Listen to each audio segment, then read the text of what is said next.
भारत तार भिन्न भिन्न policy, economic policy, foreign policy,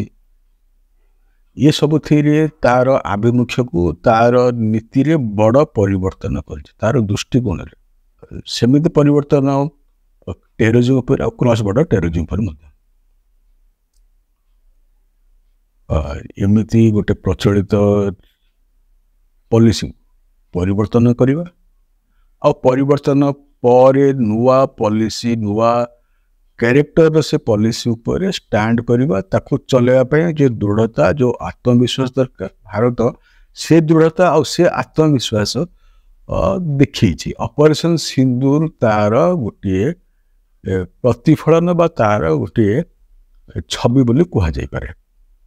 और गोटे दृढ़ टेररिज्म उपर क्रॉस बॉर्डर टेररिज्म उपर और टेररिज्म को नहीं कि पड़ोसी देश सहित पाकिस्तान सहित संपर्क जो नुआ नीति तार गोटे रिफ्लेक्शन है ऑपरेशन सिंदूर ता छड़ा ये नीति को ये नीति उपर छिड़ा होगापाई जो आत्मविश्वास बढ़ाई ऑपरेशन सिंदूर गोटे मंच ये गोटे स्टेज ये गोटे इवेंट ये गोटे स्टेज ये गोटे स्टेज इवेंट ए इवेंट पर ए इवेंट रो बैकड्रॉप रे चाइना रो किंगडो सहर रे संघाई कॉर्पोरेशन ऑफ ऑर्गेनाइजेशन रो गोटे बैठक बसला बैठक था डिफेंस मिनिस्टर ये बैठक रे जो सदस्य अछंती सेमानकर जियो पॉलिटिकल इवेंट अनुसार जियो पॉलिटिकल कैरेक्टर रे सेमानकर संपर्क ये बड़ा कॉम्प्लिकेटेड भारत पाकिस्तान चाइना ये तीन यार सदस्य छे ईरान यार सदस्य अच्छे ये होचने 4 Asia Russia Bharat well whether friend सब समय बंधु रूसिया यार सदस्य रूसिया चाइना संपर्क चाइना भारत संपर्क चाइना पाकिस्तान संपर्क एमती कॉम्प्लिकेटेड संपर्क सहित ये 4 प्रमुख देश यार सदस्य ईरान सहित यार सदस्य ईरान सहित पाकिस्तान संपर्क ईरान सहित भारत संपर्क ईरान सहित रूसिया संपर्क यार मैटर ता छड़ा रिसेंटली ईरान विषय युद्ध सरी बाय सीजफायर चली तारी परिप्रेक्षी भारत और यार संपर्क बाकी अन्य देश मान Kazakhstan Kyrgyzstan Uzbekistan Tajikistan Belarus ये 5 मोट 10 देश यार सदस्य ये होचंती जो पछ 5 देश ना कहली ये होचंती सेंट्रल एशिया ये गोटे कॉम्प्लिकेटेड रिलेशन रे ऑर्गेनाइजेशन तार लक्ष्य अंचल रे पीस स्टेबिलिटी आनिबा और कोऑपरेशन माध्यम छड़ा टेररिज्म एक्सट्रीमिज्म एगेंस्ट लड़िया ये ऑर्गेनाइजेशन ऑब्जेक्टिव तो ये बैठक यार पूर्व बैठक ठारो भी भिन्न ये कि 3टा युद्धर बैकड्रॉप ये बैठक बस 25, 26, 27 चीन रे ये बैठक बसला ऑपरेशन सिंदूर रे भारत पाकिस्तान युद्ध इस्राएल ईरान युद्ध जून 13 रु 25 भितर मसरे 2.5-3 वर्ष है रूसिया यूक्रेन ये 3 युद्ध को लेकिन जो जियो पॉलिटिकल सिचुएशन तैयारी जो नुआ जियो पॉलिटिकल अलाइनमेंट इक्वेशन तैयारी होचे तारी बैकड्रॉप रे जेहेतु ये बैठक बसी बैठक गुरुत्व और स्वतंत्र अच्छे 26 तारीख दिन ये मीटिंग गोटे जॉइंट स्टेटमेंट जॉइंट डॉक्यूमेंट आसवा डॉक्यूमेंट भारत दस्तखत करने को मना कर भारत पट प्रतिनिधित्व करते भारतर रक्षा मंत्री राजनाथ सिंह या दस्तखत न कर एंडोर्स न करने पछरे जहाँ कारण देखागला ये भारतर दृढ़ आत्मविश्वास निज नीति रे छिड़ा हबर दृढ़तार गोटे प्रमाण। ये डॉक्यूमेंट माध्यम रे भारतर टेररिज्म उपरे पॉलिसी को डायल्यूट करिवार चेष्टा कराଯାଇଥିଲା बा एमिति मध्य चेष्टा कराଯାଇଥିଲା कि भारत को टेररिज्म फ्रेंडली देश हिसाब रे ए मंचरू प्रोजेक्ट करवा बा ए मंचरू गोटे मेसेज दवा कि भारत टेररिज्म को फंडिंग करछि बा सपोर्ट करछि। भारत को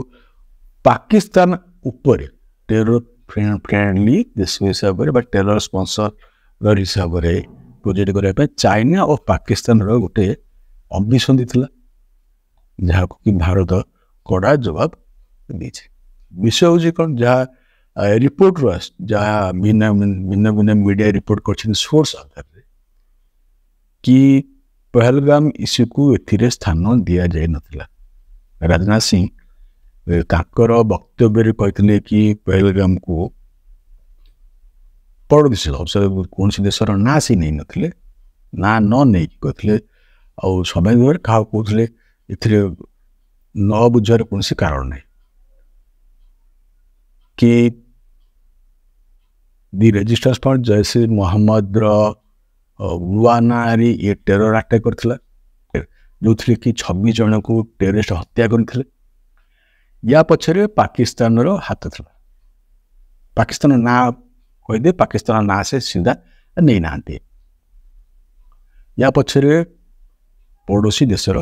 हाथ पड़ोसी नागरिक ना देशर हाथ था। भारत टेररिज्म एगेंस्ट रे तार नीति को स्पष्ट करके कड़ा जवाब देछि और ये कथा मध्य कही कि कौन जगह कौन टेरर एपिसेंटर भारत पाखरु मुकुड़ी जाई परिबो ना ताको त्राही ना कौन जगह कौन टेरर एपिसेंटर भारत एगेंस्ट रे काम करने को बाहरी थुआ भारत रो आक्रमण रु त्राही पाई परिबो नाही। ये कथा राजनाथ सिंह स्पष्ट भाव में कह देछन आ एससीओ को ऑर्गेनाइजेशन कंट्री मान को से अनुरोध कर प्रस्ताव देछन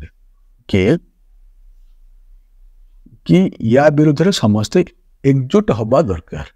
double standard terrorism against double standard को सह्य करा जाई परिबोनी और टेररिज्म प्रॉस्पेरिटी साथी होइकी जाई परिबोनी। ये मेसेज थिला राजनाथ सिंह भारत तरफ या को डायल्यूट कर जाता बर ता जगह बलूचिस्तान को स्थान दिया। बलूचिस्तान रे आर्म्ड इवेंट बा आर्म्ड एक्टिविटी जहाँ चलती से पाकिस्तान भारत को दायी कर भारत को दोष दूचे जदि कि कौन सीधा प्रमाण पाकिस्तान पाखे ना बा कौन प्रमाण पाकिस्तान ए पर्यंत दे पारे भी बलूचिस्तान आर्म्ड एक्टिविटी को आर्म्ड रिवोल्यूशन को जहाँ भी पाजो ताको भारत सहित लिंक करी पाकिस्तान बारंबार देखो जब भारत को टेरर स्पॉन्सर देश हिसाब रे प्रमाणित करने तार गोटे चेष्टा आउ चाइना से समर्थन करथिला। ये मंच को एशियर मंच को चाइना भारत एगेंस्ट भारत को टेरर सहित लिंक करके प्रोजेक्ट करने गोटे चेष्टा करथिला जहाँ को राजनाथ सिंह पंड कर दस्तखत करना। एवं शेष फाइनल आउटकम है ये जॉइंट डिक्लेरेशन आउ सामना को आसिला नहीं किंतु ये इवेंट ये कथा स्पष्ट हो जाइए जे कौन सी मंच रे भारत को सदा बेले चाइना एमिति अभिसंधि एमिति कन्स्पिरेसी एमिति चाल सम्मुखीन हवा को पड़ो। चाइना पाकिस्तान को कदापि छाड़न पाकिस्तान को भारत विरुद्ध व्यवहार कर भारत को प्रति मंच रे एमिति चाइना और पाकिस्तान अभिसंधि को एमती चाइना पाकिस्तान बदमाशी सामना करने को पड़ो।